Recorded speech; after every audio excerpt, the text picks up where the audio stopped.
Perfect. So, hi everyone. Welcome to our podcast. Dig this one, and now better than welcome the great Matt Anderson, four-time Olympian, two-time bronze medalist in Rio and Paris, and this is definitely one of the biggest moments that I could bring to you on Dig This One podcast. So I'll give it to you, Matt, to introduce yourself, get a little bit more about your background, and yeah, thank you. Welcome.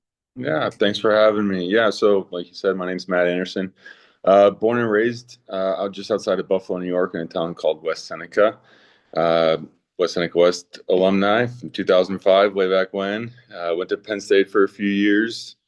We won the national championship 2008, and at that point in time, I got an opportunity to go play professionally, and been Mhm. playing ever since. Like you said, been to four Olympics, two-time bronze medalist and looking to make it a fifth and hopefully get a shot to go to the LA Olympics and Mhm. accomplish my ultimate goal of winning a gold medal. That's awesome. That's Yeah. great to hear. I'm excited. Not gonna lie, on a personal side, I'm excited about possibly seeing you in LA. That would be amazing. Yeah. Um, I should add, First, I'm married with two kids. So yeah, yeah, hi, awesome. hi, Jackie. Hi, Jamie. Hi, Juno. Thank you for sharing that too.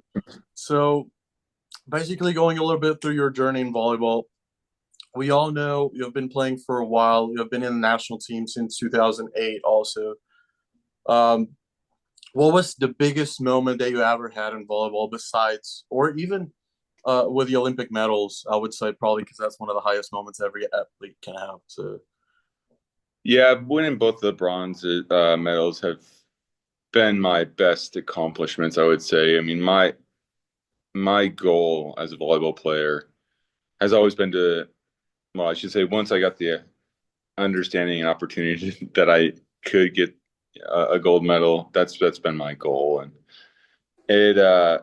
I've been very fortunate to be on some really spectacular, great professional teams, and the run I had with Zenit Kazan mhm. was, yeah, absolutely an amazing time and chunk of my life, a big chunk of my life that Yeah. I learned how to be a great player there.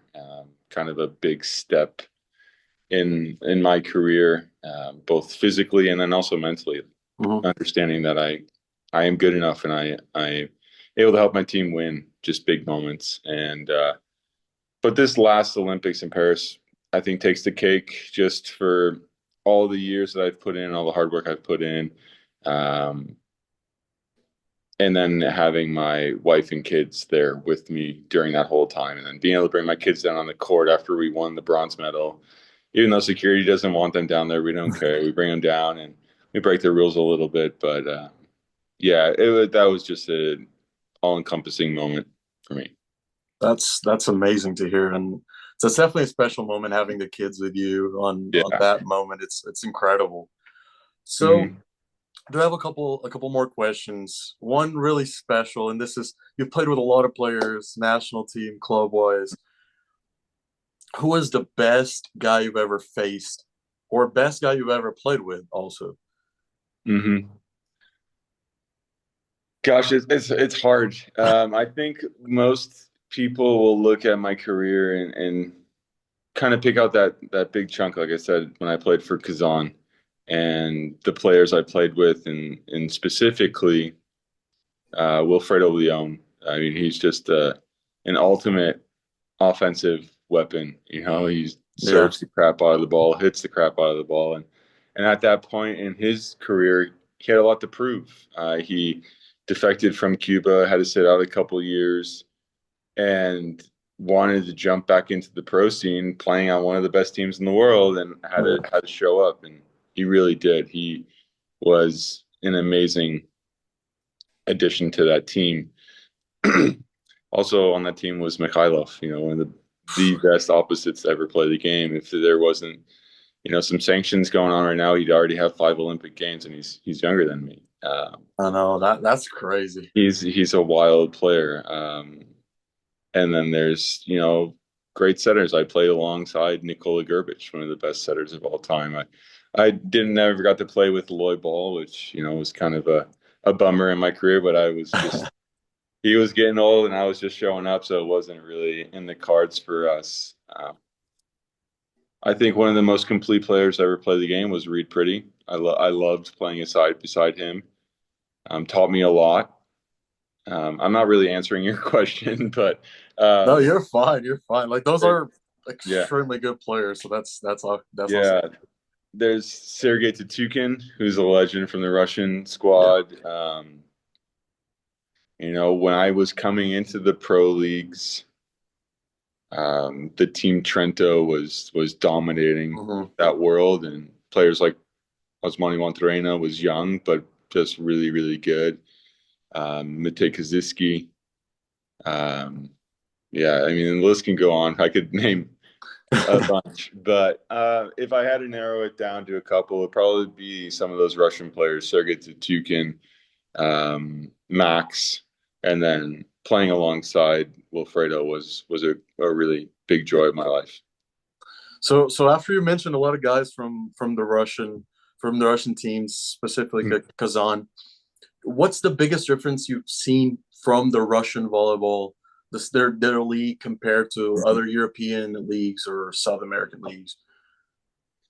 I think it's growing. I think, well, I'll tell you here, the difference is just the amount of players, the amount Okay. of talent, the amount of power that they can just produce year after year after year. I mean, every year when I was there, we were playing against the quote unquote like worst team in the league, and they have some new opposite that is just dominating the league. And you're like, how is this happening? I never even heard of this guy, and he's 18 years old, and he's Oh wow. beating the best players in the world. But um, so they have a really big talent pool to pull from, Hmm. and I think that was what was setting them apart from a lot of other teams. They just were in your face with big serves, big block, big spikers, and you got to deal with it.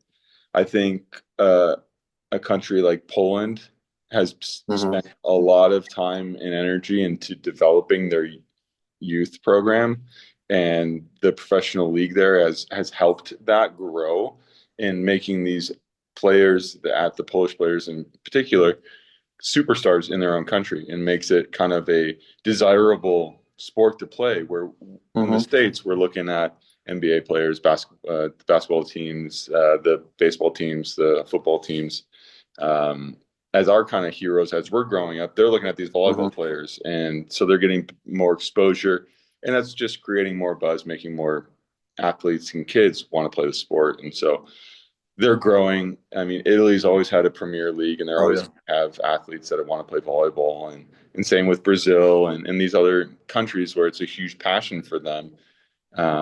And I think that's just what Russia was able to do is they had more big guys that were able to come in and play. That makes sense. For sure.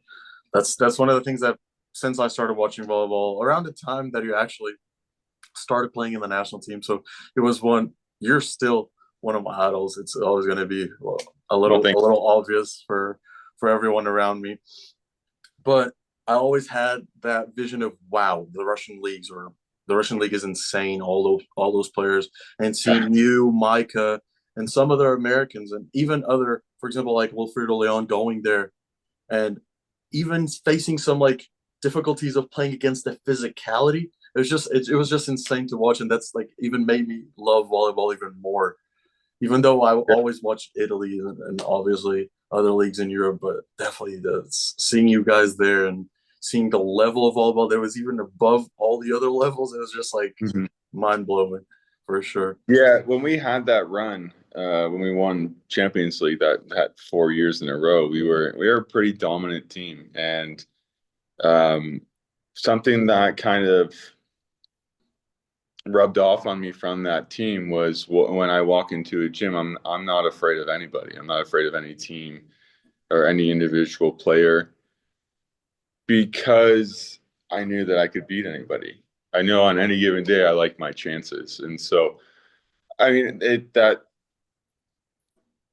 way of thinking can hinder you and Hmm. kind of, I guess, take away, negatively affect the way that you train or prepare for other matches or teams specifically. But I used it as motivation to be I never wanted to be on that other side of the court when we walked in the gym because we weren't we were unstoppable in our own heads. Like the only thing that was going to stop us was ourselves at that point.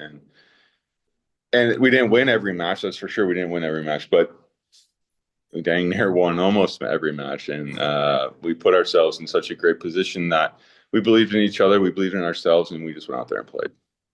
Awesome. So I do have a question. They usually a lot of people go, "Oh yeah, let's just go for our own position." But I want to ask you more on you have played opposite and outside. Mm-hmm. What do you think is the hardest position in volleyball and the reason why? Because no one can say a specific position, even though like, some people have the same opinions. Yeah, I think the most physically difficult position is middle blocker. I think that when you're just at the disposal of the other team, a lot of, I mean, reaction and moving and so on and so forth. And you're also the quick first tempo attack. So in transition, everything you gotta not only get off the net, you gotta get in your approach, you gotta get to the right spot, and then all the back row pipe and bick and all that stuff runs off of you too. So you Mhm. gotta be up for that. And so I think physically that's the hardest position. They do get to rest half of the match though, so I don't know if you you can count that or not. That's a little jab at middle blockers, but I think the most intellectually challenging position is a setter, um, because sometimes you have the best spikers in the world, and you got to everybody wants the ball, and you got to choose who to give it to at any given moment, and not only all the game prep that goes into it, all Mhm. this offensive scheming and understanding matchups and all of that.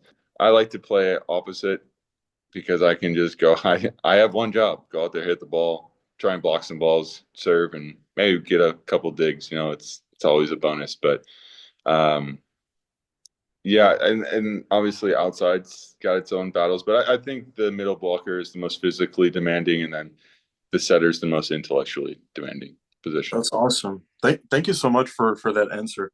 I Hmm. do agree with you. The physical part of middle is it's a little insane. As a Yeah. short guy, never had to play middle, so I was free from that job. I So played a pretty little awesome. bit in the beginning of, I mean, way back when. I think when I was 15 and under. And then even, I mean, I got recruited to college as a middle blocker. Um, played on the youth national team as a middle blocker, Oh wow. and then switched to outside on the junior team. And then because when I went to college, I got put in the outside and played some opposite in there too, and just been bouncing around back and forth. Yeah. So what would you say is your favorite position? Opposite, probably. Um, I think that's the easiest position for me to play because it's Okay. the most simple, straightforward. But even when I play opposite on the national team, I'm still passing. So I like to be like most professional athletes that are in the thick of it. We like to control a lot of stuff. So I like to be in Hmm. control as much as I can, and I use that as, I should say, an excuse to say that I'm helping the team. Um, because sometimes when I'm playing opposite and maybe we're not passing the ball well, I'm like, well, shoot, like let me pass, like let me help, like I can, Hmm. because I know I'm capable of it. And so, um, but I really do enjoy playing on the left and then also hitting Bix. It's probably my most lethal attack on all of the volleyball courts. So I like If to I do. had to say, I would say probably yeah, the Yeah, bigs. it's by far my best spike. So I like running it and all sorts. Running inside the gap, running over a push or a front one, and hitting a 40 off the back. Like all these different things that we're running. Just fun. It's really fun, and I think it looks really poetic and awesome when like when our setters are good enough and our middles are up fast enough to pull the other team's middle blocker into a commit, and then he just lays it right over top, and position six just comes out of nowhere and just hammers it. It's just a really beautiful part of volleyball. For sure. So I did have one question left, and this is a little bit on the U.S. national team side. Hmm. This is a kind of a fun question because people normally don't know this.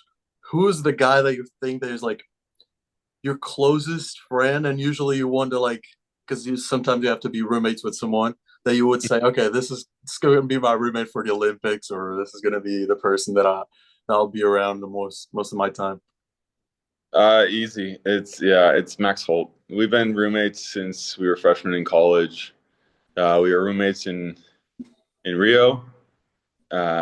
We weren't roommates in Tokyo. He was in the other suite. We were roommates in Paris, but in Tokyo, I had my own room in the suite that we were in. So Oh, that's awesome. I didn't have any roommates. But yeah, Max has been my go-to roommate for many years. I mean, we've been really close friends. I've been playing with gosh, since we were 17. So Wow, more that's a long time. more than 20 years. We've been Wow.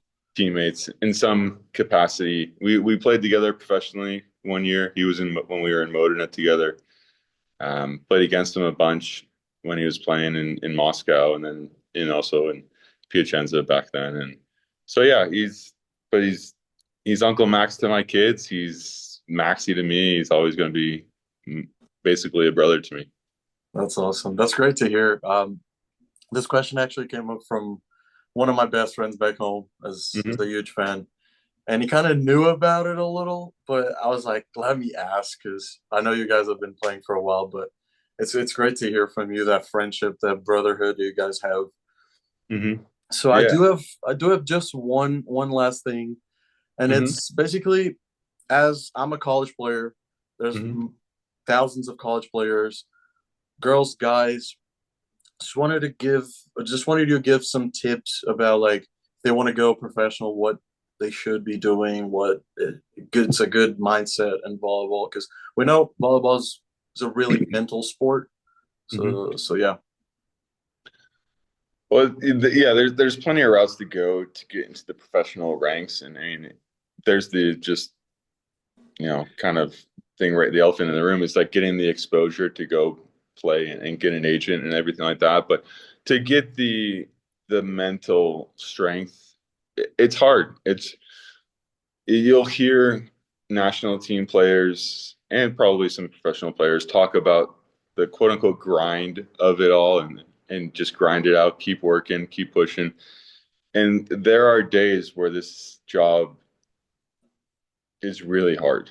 It tests everything about you because want it, you're trying to perfect an imperfect thing. And that is a goal of any athlete. Nobody has a perfect game except for maybe some baseball players from time to time, pitchers. But um, even then, they're probably not absolutely perfect. They're not throwing every pitch is not a strike kind of thing. And so there's always room for improvement. And using that as motivation, but not an hindrance in your mental side is it's a constant check-in and gaming of it that you have to work with, but it also is the most satisfying part of the game. So getting through those really hard moments, and then it's like, oh well, now we're in the playoffs. Now the fun really starts because now the games mean something. Mm. There's something to lose now. And I mean, I notice it every pro season I'm overseas. There's a lull after the Christmas, New Year's holiday where everyone's kind of like, okay, we got 2 more months of regular season and pool matches that until we get into the playoffs and like, okay, like it's just a grind and you feel like you're doing the same thing. You lose days. You don't know what day it is when you wake up. Is it Tuesday? Is it Saturday? Because you got a game every 3 days. You're on a bus, you're on a plane, you're pretty much always in the gym or a hotel or trying to figure out what place to eat just so you can get home and get a nap before your game. And then you add in all the other pressures of life if you're married and have kids or a girlfriend or a boyfriend and trying to communicate with your family back home. So you got to stay up late to talk to them or get up early. There's a million things you have to manage, and finding that balance of pursuit of perfection and not losing a grip of why you actually started playing the game. And that's should be, and I hope it is rooted in joy. And um, because there's not many things like playing a team sport specifically that gives you that joy Mhm. of being in the thralls of competition when things get really hard and you find yourself kind of freed to play how you want to play and with people, guys or girls, whoever you're playing with, Mhm. that are there 100% for you, with you. You're there for them and with them to succeed in this common goal. And it's a really cool dynamic that I fear that I will miss a lot when I stop playing when that time comes. But it's not tomorrow, so I'm okay. That's awesome. Yeah. Thank you for that answer. Hmm. I I see that thing every day of like trying to be positive about what is the reason why I'm playing this. Hmm. Why did I start? And it's great to hear from you. That's the ginormous grind that we have to go through and just keep grinding every day of like this is why I play this sport. This is my love. Like Hmm. this is why I decided to do it. So I thank you again for that. Yeah, of course. So I do have two more things actually. One Hmm. I was about to forget. If you were not a volleyball player, what sport do you actually would like to play? And or what sport would you think that you could go pro to? Yeah. Shoot, man. Well, I'd love to say I'd be good at baseball, but I don't think I could hit a baseball to save my life. That's insane. Um, I don't know. I mean, to be honest, I've been so singularly focused on volleyball since I was 15 that to even try to think like where I could go in a different sport. I know that I mean, I'm not good at golf, although I enjoy playing it. I'm very mediocre to bad at basketball. I know how to shoot a basketball, but in terms of playing the game, I have no idea. I'm a huge Buffalo Bills fan, but no way in heck could I stay on a field with those guys. So I don't know, man. It would have to be something, I don't know, non-contact that Uh, I'd be okay to handle. But yeah, I mean, maybe baseball. I could give it a shot. that's pretty cool. I know it's probably a question that no one ever asked you about. So We get it occasionally, but like if I really sat down and thought about like if I could do it, yeah, I have no idea. I have no. that's awesome. So yeah, that's basically about it. Thank you so much for being in a podcast, sharing more about you, more about Mhm. your journey, and also for giving the tips to specifically like college students and of course athletes and even high school club athletes that are going through the part of volleyball that I think it's the most important. Not gonna lie, is right before you get to college to actually Mhm. focus on is this your real love and stuff like that. So thank you again for that, and just wanted to ask you to give like a goodbye message on the more Mhm. like a motivational part to everyone that will be watching this. And yeah, thank you, Matt, for being the player you are. Because sometimes people don't tell you this for being the player you are and the motivation that you are for a lot of people. So Well, yeah, thank you. thank you. Well, thank you. Yeah, and I mean, anybody that's playing volleyball, like keep at it. Keep trying to pursue that passion and let it grow and feed that fire because as much as there is a lot of difficulties in this job in this profession, for me, you know, I'm never in my home country basically because all the leagues are overseas.